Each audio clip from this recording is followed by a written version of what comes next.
Meus queridos, nós estamos reunidos nessa noite para pensar sobre o caminho de Deus.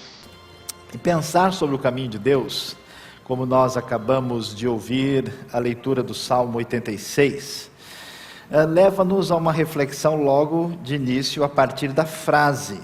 A expressão caminho de Deus, ela é composta por uma relação genitiva entre duas palavras, que pode fazer referência tanto ao caminho da parte de Deus, que vem de Deus, ou o caminho proposto pelo próprio Deus, ou o caminho de Deus no sentido do caminho que deve ser seguido, conforme Deus exige.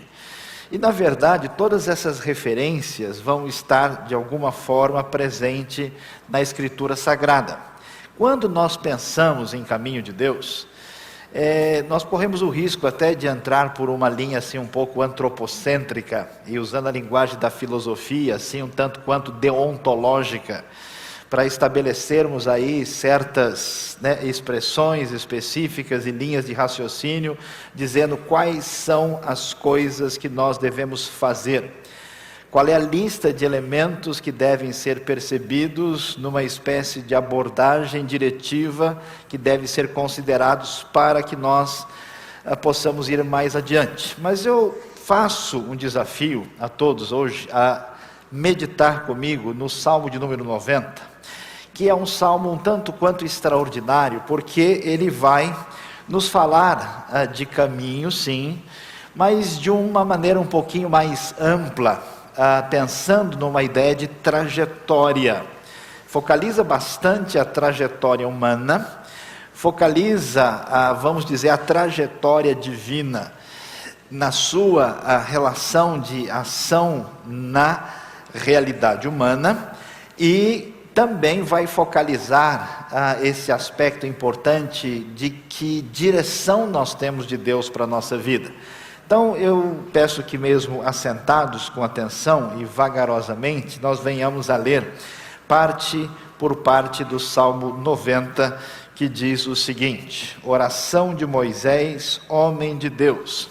Senhor, tu és, ou tu tens sido o nosso refúgio, sempre de geração em geração. Antes de nascerem os montes e de criares a terra e o mundo, de eternidade a eternidade, tu és Deus. Fazes os homens voltarem ao pó, dizendo: retornem ao pó, seres humanos, meros mortais. De fato, 1000 anos para ti são como o dia de ontem que passou, como as horas da noite. Como uma correnteza, tu arrastas os homens, são breves como o sono, são como a relva que brota ao amanhecer, germina e brota pela manhã, mas à tarde murcha e seca. Vamos até o verso 6, depois prosseguiremos lendo a continuação do Salmo 90. Meus queridos, é muito interessante observar que este Salmo, dos 150 que estão no Saltério, que são organizados de uma maneira um tanto quanto especial e surpreendente, nós temos 5 livros de salmos reunidos para formar uma espécie de inário especial usado no antigo templo de Israel, especialmente depois do exílio. Interessante que esse é o salmo com a referência mais antiga possível. Cerca de metade dos salmos tem uma referência a Davi, a outra metade são de autores diversificados, e apenas um deles, que é exatamente o Salmo de 90, faz uma referência a Moisés. E portanto esse salmo é extraordinário, porque Moisés é uma referência, vamos dizer, expoente no Antigo Testamento. Se nós tivéssemos que pensar assim, em medalha de ouro, de prata e de bronze, se é possível falar nessa linguagem, ela não é a melhor, mas pelo menos nas referências mais preponderantes do Antigo Testamento, certamente Moisés, talvez com Abraão e Davi, seriam as que mais aparecem. E quando olhamos para a Bíblia toda, Moisés também é essa referência. Jesus é apresentado como aquele profeta semelhante a Moisés, tal importância dessa referência. E Moisés, portanto, aparece, e a gente precisa aqui pensar um pouquinho na questão da trajetória, né, de Moisés como homem de Deus, na descrição bíblica dos seus 120 anos, 40 anos do deserto com o povo, na sua experiência ali no Monte Sinai. E é interessante que ele começa, né, aí aparece um Tefilat Moshe, uma oração de Moisés, chamado aqui de homem de Deus, e é tão interessante, o hebraico faz questão de colocar o artigo em Deus, para dar uma referência bastante mais intensificadora, e ele então começa a falar de Deus e diz: Senhor, Tu és o nosso refúgio, nosso abrigo, nossa habitação sempre, de geração em geração. E ele vai começar a fazer a expressar uma metáfora para descrever o que ele pretende. E ele vai usar uma linguagem que é muito interessante. Ele vai dizer: antes de os montes nascerem, se existe alguma coisa que permanece da mesma maneira como sempre nós vemos, são as montanhas. Eu já vi algumas montanhas em minha vida, e o que eu acho interessante é que quando eu tinha 10 anos de idade, 20 anos de idade, 40 anos, e vamos parar por aqui por enquanto, né? As montanhas permanecem exatamente da mesma maneira.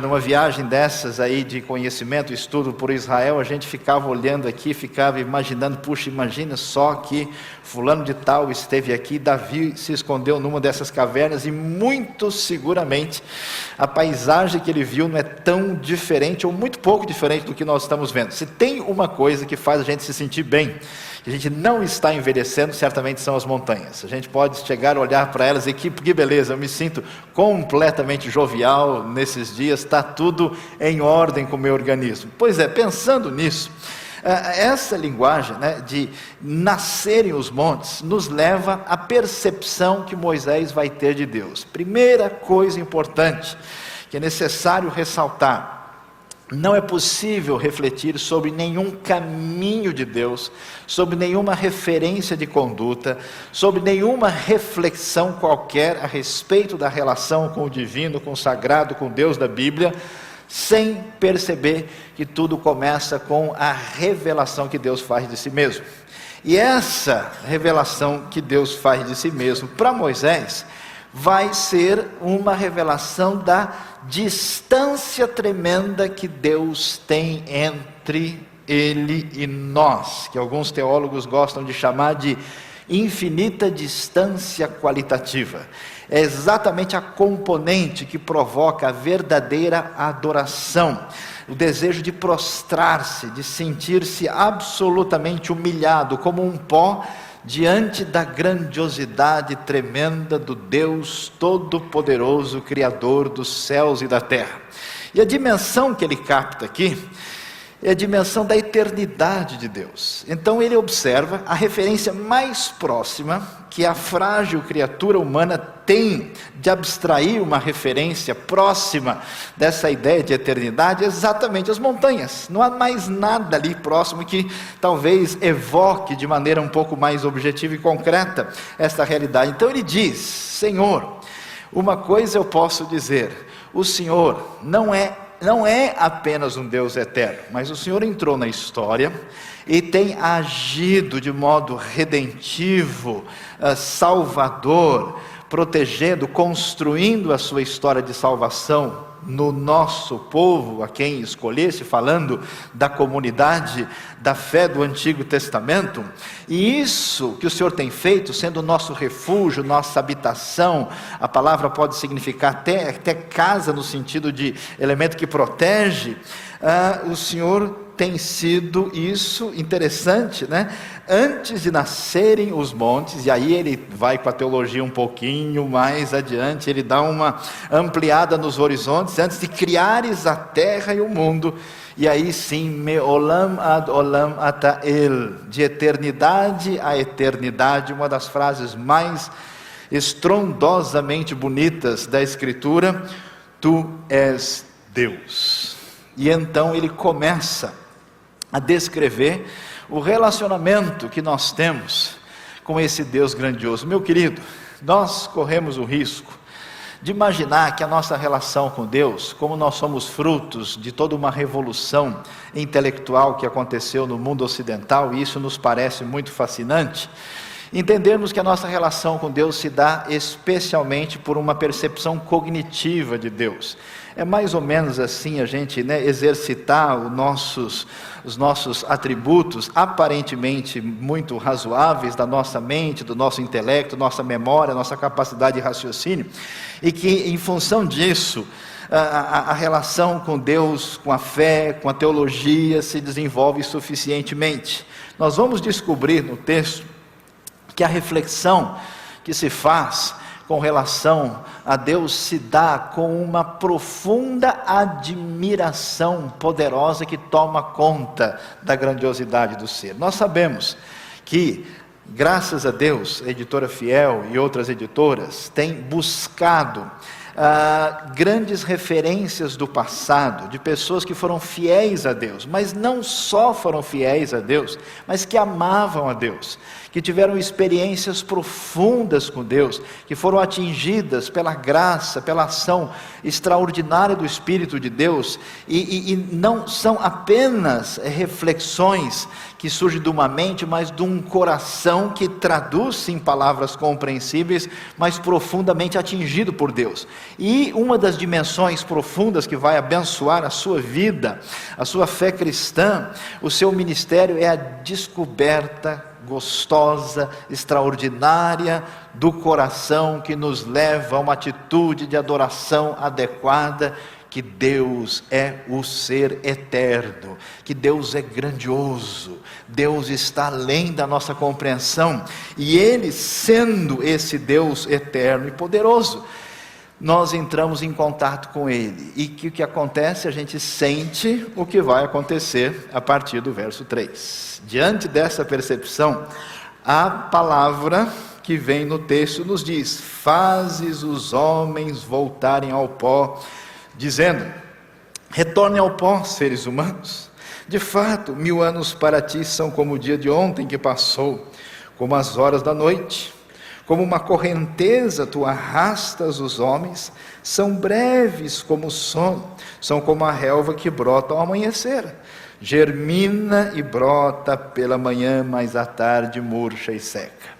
É interessante, o que acontece depois da contemplação extraordinária da eternidade de Deus, que é percebida no coração do salmista? Imediatamente, esta visão, essa percepção com os olhos do coração, voltam numa outra direção, e o salmista começa a pensar em si mesmo, em nós. E por que isso acontece? Aqui nós temos algo extraordinariamente significativo para a nossa vida. Há uma grande crise no homem de hoje, eu diria até mesmo na igreja de hoje, porque nós precisamos, para sermos alguém, de uma referência clara de identidade.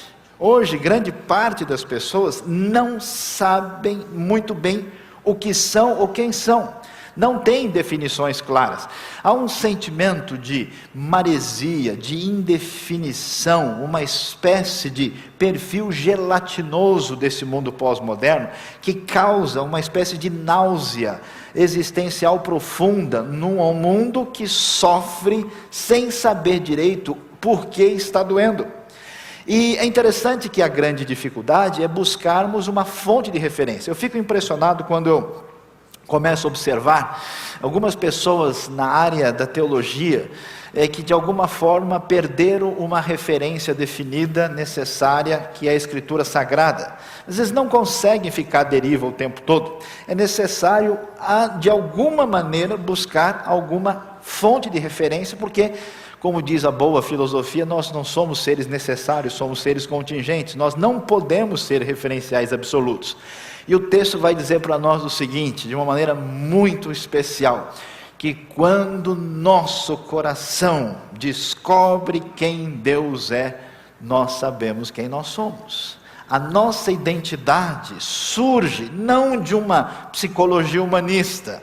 Nossa identidade não surge de uma percepção das referências simplesmente da realidade sociológica humana. As nossas referências não vão surgir dessa maneira, mas a percepção de quem é o grande Deus todo-poderoso e eterno nos faz enxergar a verdade sobre nós. E o que a gente descobre? É o que o Salmo diz: Senhor, que coisa impressionante, o Senhor faz a gente voltar ao pó quando o Senhor decide. O Senhor diz: retornem meros mortais, seres humanos. Palavrinha hebraica, até das 4 palavras hebraicas, é exatamente a que significa mero, ser mortal. Deus é tão impressionante, que o Senhor é tão extraordinário, que 1000 anos para ti é como o dia que passou, como as horas da noite. A gente nem percebe, né? A gente dorme, quando vai ver já amanheceu o dia, ninguém nem descobre quão rapidamente passam as horas da noite.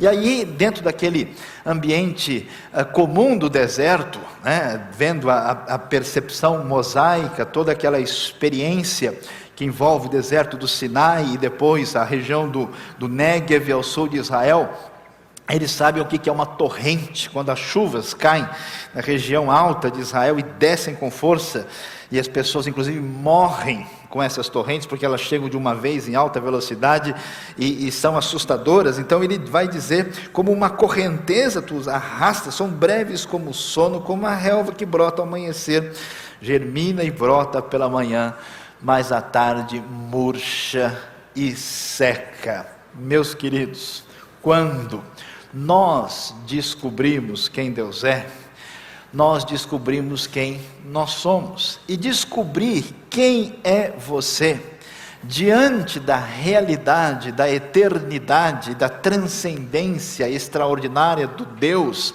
eterno que invadiu a história e que se fez presente entre nós para nos trazer redenção e salvação, essa percepção, quando surge no âmago do coração, faz com que a nossa vida seja diferente. E às vezes eu fico preocupado, algumas pessoas, mesmo pessoas bem evangélicas, bem ortodoxas, e que não têm nenhum problema doutrinário, pela sua atitude, talvez um pouco assim, feliz demais com a sua condição, como se fossem alguém acima dos outros. Atitude que como nós tratamos as outras pessoas, que de alguma maneira a gente acha que não estão na mesma posição nossa, ou por razões intelectuais, ou sociais, ou acadêmicas, ou de títulos, ou qualquer outra coisa assim. Quando nós descobrimos quem somos, necessariamente é necessário que surja um reconhecimento de realidade, e a nossa atitude humilde perante a vida deve surgir imediatamente, porque você descobre quem você é. Você se esqueceu que daqui a 10 anos, alguns de nós não estaremos aqui. Daqui a 20 anos, mais um bom grupo. Daqui a 50, a maioria. Daqui a 100, provavelmente ninguém. Por isso, toda atitude arrogante, toda postura diferente da do Senhor Jesus é absolutamente fora. Às vezes eu fico ouvindo pessoas falando sobre aquilo que a gente é, né, pastor, diácono, bispo, presbítero, todos esses nomes. A impressão que dá é que a gente ganhou uma espécie de título especial por sermos pessoas diferenciadas. De maneira alguma. Nós somos o pó. Boa noite. Olá, prezado pó. Como vai? Tudo bem? Prazer em conhecê-lo.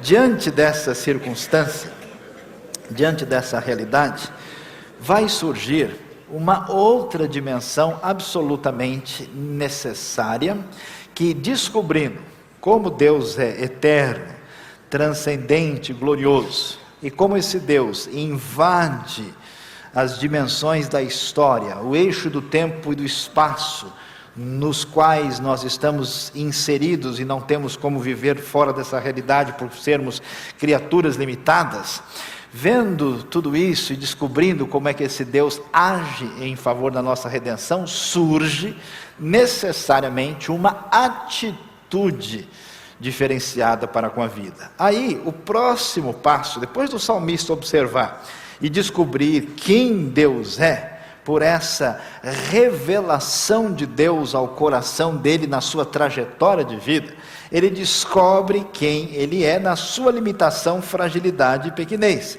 A próxima dimensão que vai surgir no Salmo é a dimensão de percepção de Deus a partir de uma visão ética e de uma visão real da nossa situação de dívida perante Deus. Olha só que coisa interessante, o Salmo tem conexão, tem ligação. Depois de falar sobre a fragilidade diretamente, o Salmo, o versículo 7 vai dizer: somos consumidos pela tua ira. A gente lê, leva um susto, né? Até que estava tudo bem, estávamos felizes, o assunto era assim, era a fragilidade, mas de repente você já dá de cara com esse paralelismo belo que o Salmo tem na sua estrutura poética. Você tem a palavra ira e furor lado a lado no versículo 7, você diz: opa, será que o Jonathan Edwards começou a pregar aqui a partir do versículo 7, o que foi que aconteceu? E então ele vai dizer: somos consumidos pela tua ira e aterrorizados, palavra muito forte, pelo teu furor. Conheces as nossas iniquidades, não escapam os nossos pecados secretos à luz da tua presença. E aí ele radicaliza, Max: todos os nossos dias passam debaixo do teu furor, vão-se como um murmúrio. Os anos de nossa vida chegam a 70, 80, para os que têm mais vigor, entretanto, são anos difíceis e cheios de sofrimento, pois a vida passa depressa e nós voamos. Meus queridos, e às vezes eu fico um pouquinho preocupado com a nossa percepção, nós que gostamos de uma boa teologia e que certamente nos animamos muito com as realidades gloriosas que aparecem na palavra de Deus e conseguimos compreender a ligação entre elas. O grande problema é que muitas vezes essas coisas são percebidas, mas percebidas com a nossa mente, com a nossa compreensão. Elas são aristotelicamente explicadas. A questão é que eu acho que algumas dessas doutrinas, dessas verdades de Deus, eu vou usar uma linguagem aqui um pouco diferente, elas são igual a alguns arquivos que a gente baixa, faz um download, mas tem que instalar. E tem gente que faz o download assim, mas você vê que a doutrina não funciona, está lá, mas não abre o programa, a coisa não atinge. Porque é estranho como é que certas pessoas, por exemplo, podem dizer que Deus é tudo isso, e isso não mexer com o seu coração. Você ouve certas poesias, você vai ouvir, por exemplo, o nosso famoso e tão cantado e admirado Amazing Grace. Quando John Newton lembra-se dessa eternidade de Deus, ele vai falar sobre a vida eterna. Ele diz: quando nós estivermos lá, por 10.000 anos, nós brilhando e resplandecendo, né, como o sol, nós ainda não teremos dias suficientes para cantar e para adorar a Deus da maneira que Ele deve ser adorado. Quer dizer, a maneira como essa percepção de eternidade, a maneira como essas coisas são percebidas, elas atingem o âmago do nosso ser. Então, às vezes, eu fico pensativo, e às vezes eu fico perturbado dentro do meu coração. Como é que a gente às vezes fala, por exemplo, sobre depravação total do ser humano, mas isso parece um conceito. É semelhante ao que Jesus vai dizer lá em Mateus capítulo 5, quando ele fala sobre o reino que vai chegar, e ele convoca os súditos do reino, os seus discípulos que vão participar. Jesus, na primeira parte, Ele vai dizer que bem-aventurados são aqueles que são pobres de espírito ou em espírito, que não têm nada para oferecer espiritualmente diante de Deus. Mas a segunda coisa que ele diz, chama atenção, ele diz bem-aventurados os que choram. Então uma coisa é a compreensão, outra coisa é a contrição. Uma coisa é a gente saber que a gente é pecador e dizer isso assim mais ou menos como quem diz bom dia. Outra coisa é a gente lembrar que a gente falou demais da vida do outro. A gente sentir a força da nossa cobiça e ficar chateado com isso, aborrecido, falando, Deus, socorro, quando é que eu vou pelo menos receber o corpo da ressurreição e me ver livre disso? Deus, quando é que a graça bendita da redenção um dia me livrará plenamente do corpo sujeito a esta morte, miserável homem que sou? O salmista, quando ele tem o contato com Deus, ele vai dizer, e ele diz as palavras com força, Deus, sabe o que acontece diante da minha percepção da minha vida? O que eu percebo é a tua ira, a tua manifestação absolutamente justa e correta diante da minha maldade terrível. Meus irmãos, nós somos maus demais, é um absurdo. Eu me lembro, eu tinha me convertido aos 12 anos de idade, sozinho, cantando um cântico de crianças debaixo de uma árvore, há 35 anos atrás, e eu fiquei tão feliz, porque eu sabia que Deus tinha me perdoado, me salvado, que tudo que eu tinha feito de errado estava perdoado.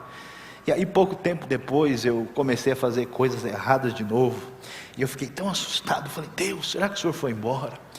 Será que o Senhor me deixou? O que vai acontecer comigo? Eu tinha 13, 14 anos, eu fiz uma oração, Deus, o Senhor me perdoa mesmo? Então me mostra um anjo, né?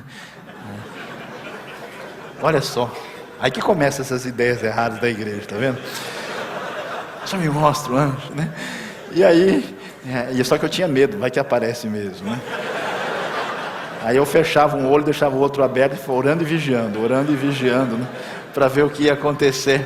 Graças a Deus, Deus não mostrou nada, mostrou que eu precisava ver, que o problema não era anjo, era eu mesmo, né? E eu sabia que de modo nenhum eu era um anjo, então a coisa era olhar para a palavra. Meus queridos, o texto diz, Senhor, somos consumidos pela tua ira, aterrorizados pelo teu furor.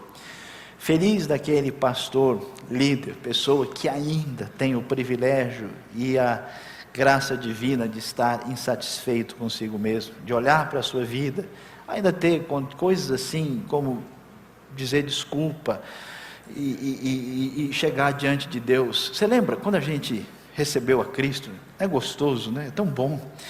A gente fica igual uma criança, por isso que criança sabe o que é. Jesus falou, né, que espiritualidade verdadeira, eu converso com criança que ela sabe o que é isso. A gente fica bobo, né? São os bobos de Cristo, felizes da vida, com o que significa o Evangelho.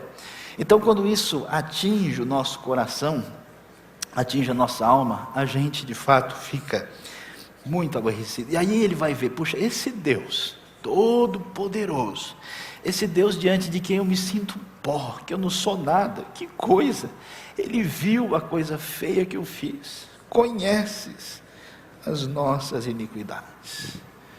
A gente vive a sociedade do disfarce, sempre fazer o melhor possível para que as pessoas gostem mais da gente. A gente sabe que a gente é pecador, a gente fala depravação total do ser humano, mas basta alguém falar mal da gente, fica chateado com ele. O problema de quem fala mal de mim é que ele conhece muito pouco. Se ele soubesse mais, ele tinha muito mais motivo para falar. Coitado, o problema dele é exatamente falta de conhecimento. E aí ele vai dizer, Senhor, conheces, não escapam os nossos pecados secretos à luz da tua presença. Aquela inveja que a gente sente, aquele ressentimento guardado, aquela atitude de cobiça no coração, aquela coisa que você guarda lá, você vai ver agora, bem feito, deixa eu encontrar o fulano, ele vai ver. Tudo isso Deus enxerga. E aí ele vai descobrir, vai olhar aquilo que a gente deveria sempre saber. Sabe quando é que isso acontece? Está aí, ó. Todos os nossos dias passam debaixo do teu furor.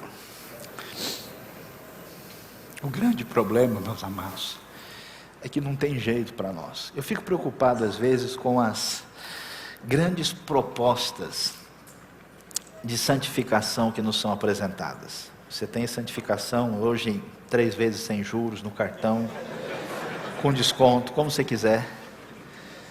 E aí eu começo a pensar sobre algumas coisas que eu vejo, e a ideia é o seguinte, se você caminhar desse jeito, dessa metodologia assim, fizer isso, de repente você vai ser uma outra pessoa. Eu me lembro, eu fiquei muito penalizado muitos anos atrás com uma pessoa que eu sentia que ela era muito sincera, ela queria agradar a Deus, e ela conversou comigo, ela disse, eu tive uma experiência diferente, aconteceu uma coisa comigo, e como é que eu vou resolver isso? E eu falei, vamos continuar conversando, vamos continuar orando, não se afaste do estudo da palavra de Deus, de acompanhar a Bíblia, depois a gente volta a conversar daqui a um tempo. E a conversa foi muito boa. Depois de um tempo ela voltou e disse, olha, de fato eu percebo que eu continuo precisando de Deus do mesmo jeito. O grande problema que nós temos, uma espécie de autossuficiência que surge da nossa vida, e que surge de diversas maneiras. Quando a gente aprendeu, estudou muito, você fala, puxa, já enchi o tanque, eu tenho como caminhar bastante sozinho, estou seguro. Ou quando você se torna uma pessoa de oração, e de alguma forma desenvolve uma relação de disciplina espiritual com Deus, você diz, não, olha, eu estou forte, né? eu seguro, eu orei bastante ontem, essa oração dá para uns 4 dias, segura bem. Não, eu sou uma pessoa, você percebe, meus queridos, a palavra de Deus nos diz, olha, o pão nosso de cada dia, nunca você terá força nenhuma para se sustentar sozinho, nada, nem sua capacidade, nem sua inteligência, nem sua teologia, nem sua ortodoxia, porque você precisa desesperadamente de Deus, é demais. Por isso que ele vai falar, todos os dias se passam debaixo do teu furor. Eu espero um dia ainda, sei que vai ser só na eternidade, que vai ter um dia inteiro que eu vou agradar a Deus de verdade. Todos os dias. Então ele depois de perceber essa fragilidade, de perceber essa dimensão de limitação, e perceber junto com essa fragilidade, a pecaminosidade, a maldade humana, ele fecha, e aí ele olha para a vida toda e diz, Deus, que coisa, olha como a gente é breve, vê quanta vaidade, quanta tolice, quanta arrogância, o que vale tudo aquilo que a gente acha importante da vida, na hora da gente ir embora. Os anos da nossa vida são 70, e alguns chegam a 80, para os que têm mais vigor, tem gente fazendo hora extra, a coisa vai caminhando às vezes, né? Mas, de fato, quando a gente vai mais adiante, são anos difíceis, cheios de sofrimento, a vida passa depressa e nós vamos. Descobrir com o coração, com a profundeza do nosso ser quem Deus é, nos revela quem nós somos, e descobrir quem Deus é e quem você é, muda a sua atitude perante a vida. A sua vida é vivida com responsabilidade, a sua vida é vivida numa outra dimensão. Se você entender, e esse salmo entrar no seu coração, e se instalar no âmago da sua alma, você certamente vai ter uma atitude diferente, viver a sua vida em função da realidade, da eternidade, e do que realmente importa. E aí, ele prossegue um pouco mais adiante, e vai trazer um desdobramento decorrente da percepção da realidade da ira de Deus. Diz o texto, quem conhece o poder da tua ira? Pois o teu furor é tão grande como o temor que te é devido. Ensina-nos a contar os nossos dias, para que o nosso coração alcance sabedoria. Descobrir a grandiosidade de Deus e a finitude humana, descobrir a santidade de Deus e a pecaminosidade humana, vai abrir o nosso coração para aquilo que é a coisa mais importante da vida, que é o que aparece no texto. Ele vai dizer que quem é que pode conhecer o poder da ira? O furor é tão grande quanto o temor. E aí ele faz uma oração, um pedido direto, dizendo: Deus, quero pedir uma coisa, ensina-nos a contar os nossos dias, para que alcancemos corações sábios ou alcancemos sabedoria. O que é isso? O que é sabedoria? Interessante que nós estamos muito, talvez, influenciados pela nossa herança mais ou menos grega e moderna, pós-iluminista. Quando nós entendemos conhecimento, de novo, a ideia é muito cerebral. No pensamento hebraico, a palavra da'at, na Bíblia, o yadá, o verbo conhecer, por exemplo, envolve saber sobre Deus, ter informações decorrentes da realidade de Deus, envolve conhecimento no sentido de proximidade, de intimidade, de companheirismo, de relação pessoal, mas envolve também a ideia de obediência. Por exemplo, quando Oséias diz: o meu povo está sendo destruído porque lhe faltou conhecimento, não é porque eles não sabiam de nada, pelo contrário, eles têm um monte de informação. Mas conhecer a Deus significa também, em hebraico, andar em sintonia com Ele. O Ralph Smith discute isso bem no seu capítulo sobre conhecimento de Deus no Antigo Testamento. Então, a visão que decorre desse conhecimento mais amplo de Deus que se adquire, traz aquilo que é tão elogiado em Provérbios, que é sabedoria. E o que é sabedoria? Sabedoria não é inteligência, não é capacidade de raciocinar com facilidade. Sabedoria não é cultura, não é o acúmulo de informações e muitas coisas durante a vida. Sabedoria tem a ver com a condição de tomar atitudes na vida segundo Deus, especialmente porque a vida é imprevisível. Tão interessante, eu acho tão gostoso ler Tiago. Tiago começa a dizer uma coisa para a gente logo no começo, que assusta logo nos primeiros versículos. O texto vai dizer que a gente deve ter grande alegria, fazer festa quando passar por tribulações. Começou o problema, às vezes a tribulação chega na sua casa rapidamente, você vem por Sedex, 24 horas está lá, se instala. Quando isso acontece, então pode separar brigadeiro, coxinhas, bolo, fazer a festa, porque o momento é adequado de acordo com Tiago. Porque Tiago vai dizer que, ao contrário do que os seus ouvintes pensam, Deus está agindo nesse processo. E quando ele vai dizendo o que a tribulação faz, ele vai na sequência e diz: se alguém tem falta de sabedoria, peça a Deus.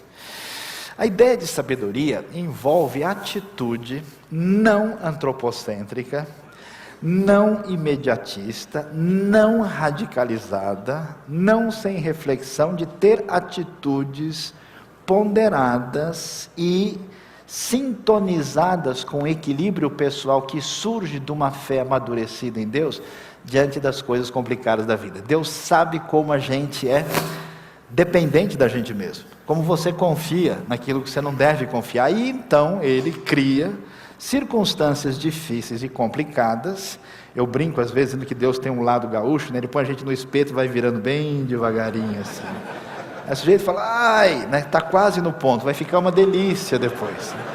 Ele vai mexendo, Ele vai tratando, Ele vai criando circunstâncias complicadoras, porque, meus queridos, quando a gente descobre quem Deus é, e descobre a nossa fragilidade pelas experiências difíceis da vida, quando Deus nos faz ver tudo isso, a gente para pensar na vida de verdade. Eu conheço gente, é tão gostoso ver isso, às vezes eu fico em desespero. Tem pessoas assim que eu vejo, na minha igreja, em outros lugares, que eu tenho vontade de entrar dentro da pessoa e mexer dentro do coração dela. Eu falo: quero que ela enxergue isso. Mas você bate o olho no olho da pessoa e você vê que está nublado, sujeito a pancadas e trovoadas no decorrer do período.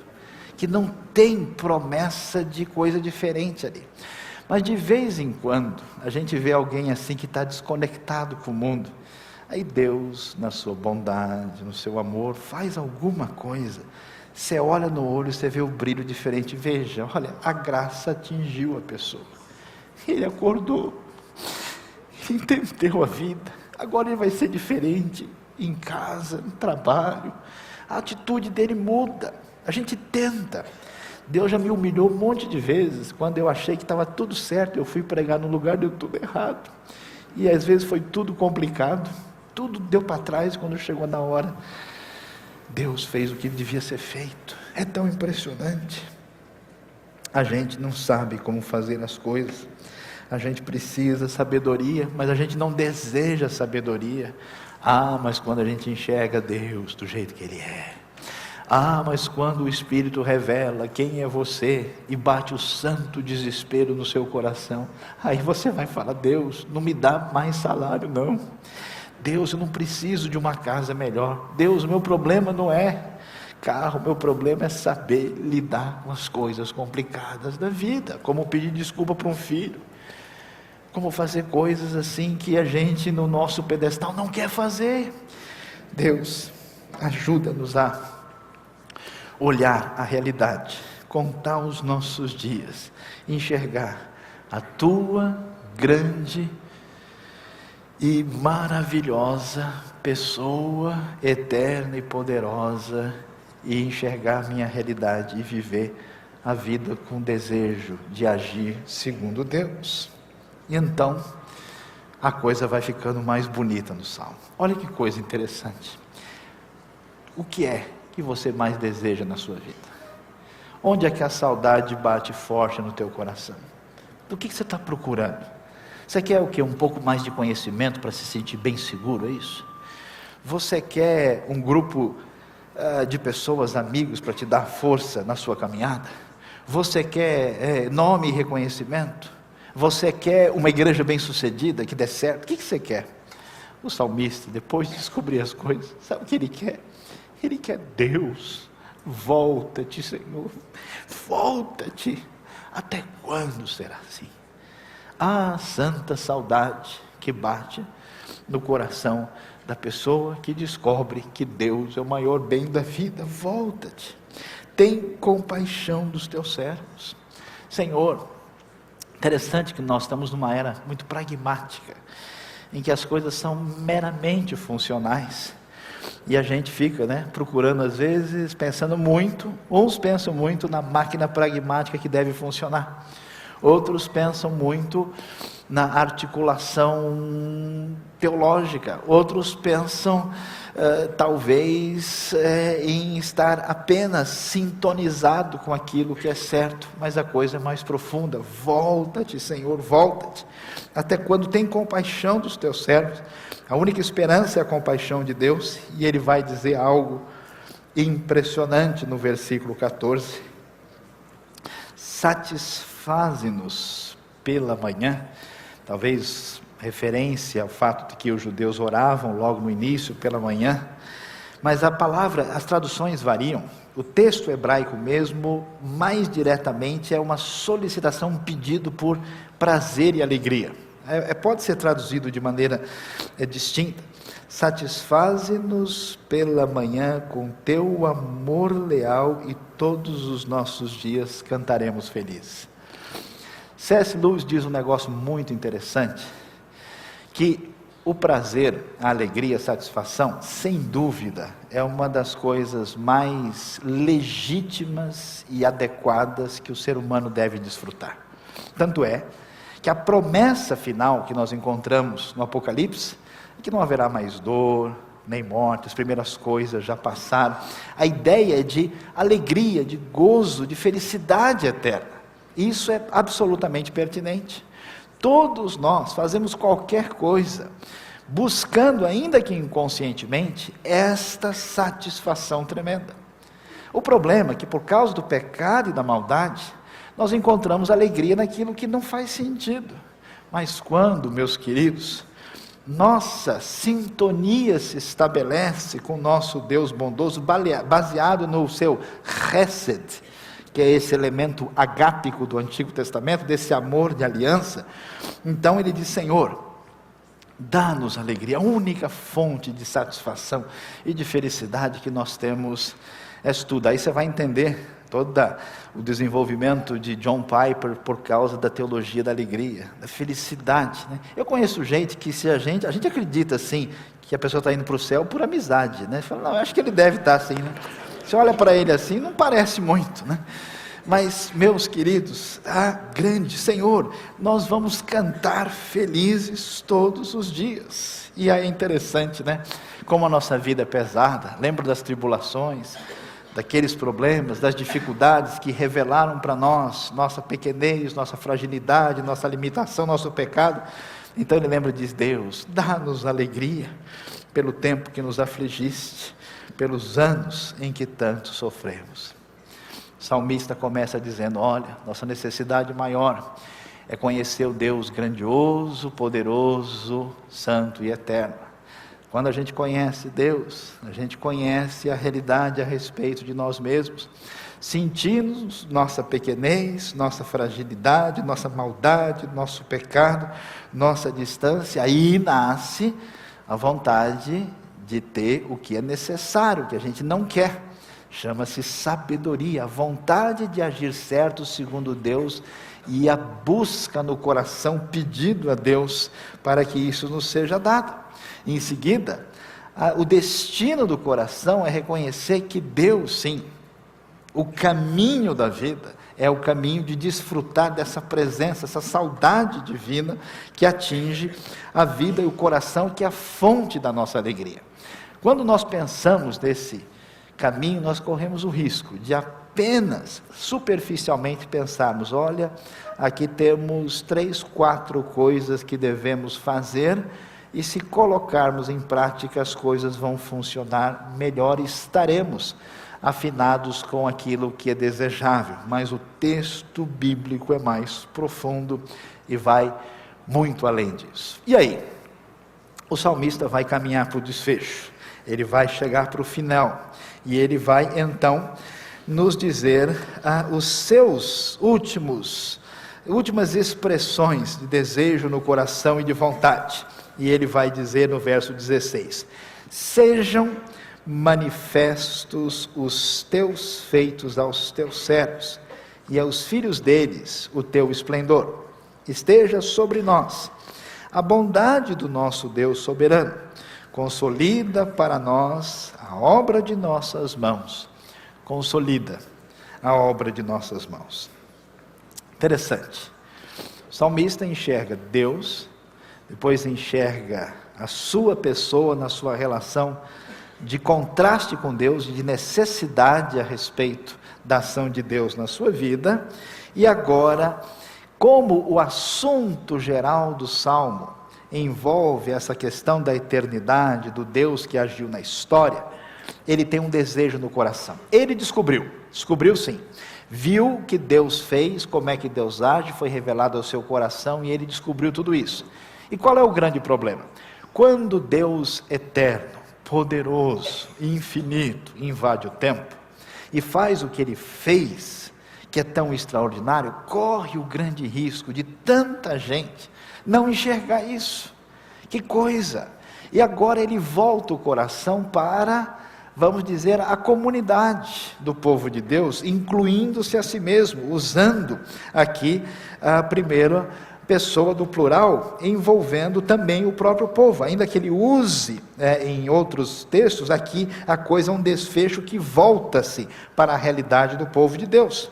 E então ele vai dizer: sejam manifestos os teus feitos aos teus servos. Senhor, aquilo que acontece de extraordinário, da revelação da sua ação na história, não permito a Deus que os teus servos não enxerguem aquilo que tu fizeste. Uma das coisas bonitas e muito boas que a gente tem numa conferência como essa, na literatura da Editora Fiel, de outras editoras que são sintonizadas com a mesma realidade, é ver que coisas bonitas da ação da graça de Deus, feito há tanto tempo. Eu admiro tanto isso, eu gosto de ver. Imagina uma coisa que aconteceu há 100, 200, 300, 500, 1000, 2000 anos atrás, está vivo até hoje, e que nos atinge. As obras, as ações, o poder de Deus, Senhor, seja manifesto, e aos filhos deles o teu esplendor. É impressionante esse fluxo de vitória do poder da ação de Deus na história. Deus, esteja sobre nós a bondade do nosso Deus soberano. Essa bondade que agiu sobre o teu povo, conserva sobre nós. E aí vem o desfecho fascinante. Qual que é o problema? Qual que é a dor maior? É que depois de olhar para os montes, de pensar na eternidade, de enxergar quem a gente é, de ver tudo isso, dá uma dorzinha no coração, porque a gente vai morrer.